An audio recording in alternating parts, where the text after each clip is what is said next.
अब पुरै अफरोड हो क्या बाटो तनाव त्यही छ नि अब यो यति नै होला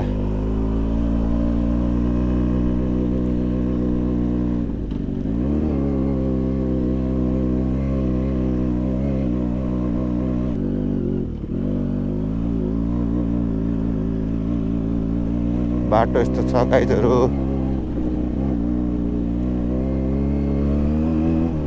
पुरै चिप्लिरहेको पाङ्रा यार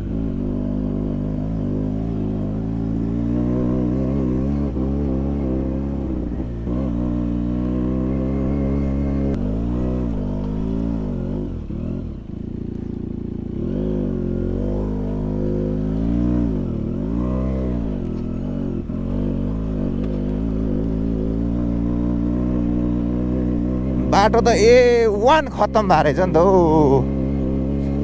गाइजहरू के भन्नुहुन्छ यो विषयमा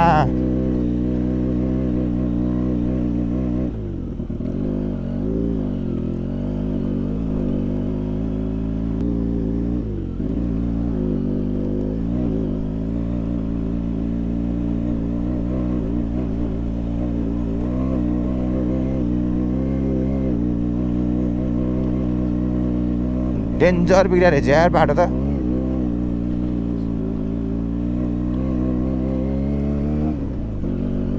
सो गाइस बाटोको कन्डिसन चाहिँ यही हो होइन अब अलि माथि गरै भेट्नुपर्छ कि भन्ने कुरा भइरहेछ मलाई चाहिँ किनभने अब फोकस क्यामेरा भन्दा नि बाटोमा गर्नु पऱ्यो नि त अनि अहिले अलिकति उस भयो भने साइलेन्सर ठोकेर फाक्क निक्ल्यो नि तनाव अर्को यार ए गाइस ल अब अलि माथि गरै भेटौँला बाटो कन्डिसन यु क्यान सी यस्तो डेन्जर छ डेन्जर छैन त यस भन्नु यसरी सो गाइज अब अलि माथि गरै भेटौँला है त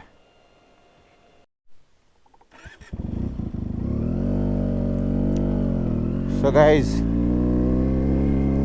बाटो अहिले पनि यस्तै छ देख्न सक्नुहुन्छ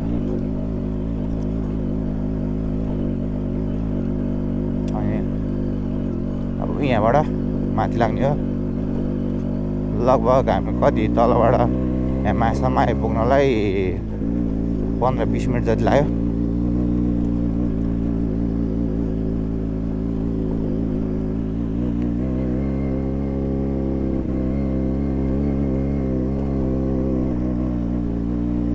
ओ सेट बाटो त के हो धर त पर्दैन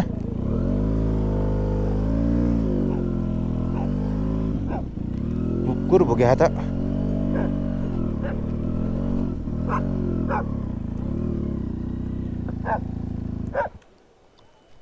आए छिटो दौडी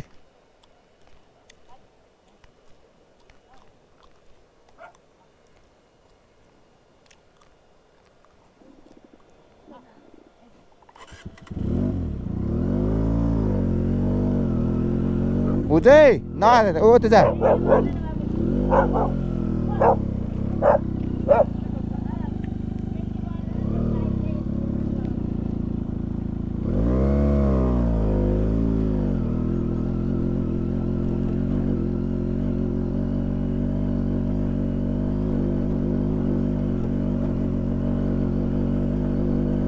दिमाग खराब गर्नु त यार कुकुर पहाडी लगाएर यार ओ यहाँ त बवाल भएछ त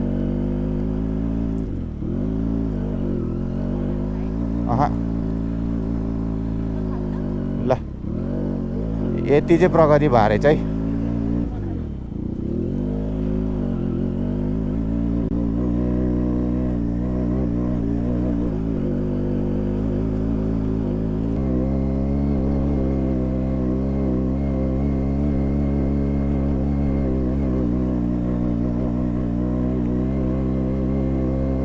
सो गाइज हामी चाहिँ फाइनली आइपुग्यो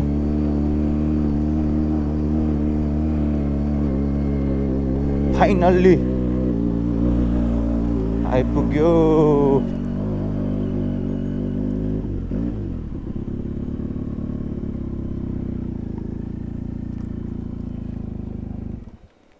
आया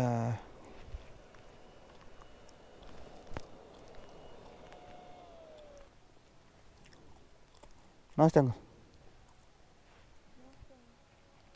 2 hours later.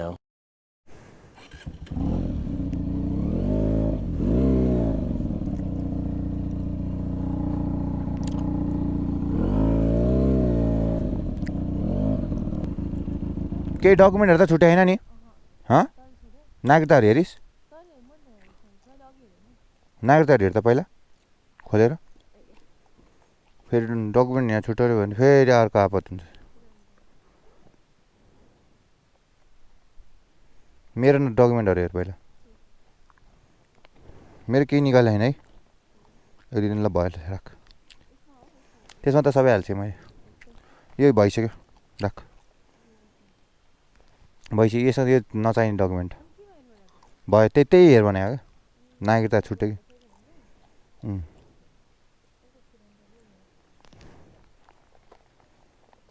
अर्कोमा होला